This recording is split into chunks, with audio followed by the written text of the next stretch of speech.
Major গোলের পরও inter মায়ামির বড় হার, করেছেন গোল, হয়েছেন ম্যাচ সেরা। বড় ব্যবধানে হার মেসির কেরিয়ারের অন্যতম হতশ্রী হারের অংশ এটি।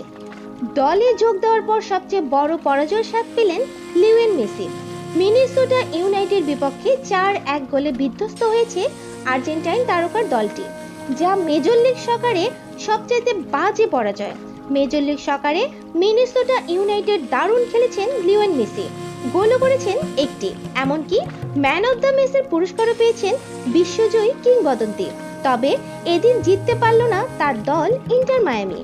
সর্বশেষ 5 ম্যাচে চতুর্থ হার দেখেছে তারা, সব প্রতিযোগিতা মিলিয়ে, যেখানে হারের সঙ্গে গোলও হজম করেছে 14টি। মেজর লিগ সকারের স্টার্ন কনফারেন্সে 12 ম্যাচে 21 পয়েন্ট নিয়ে চতুর্থ অবস্থানে রয়েছে ইন্টার মায়ামি।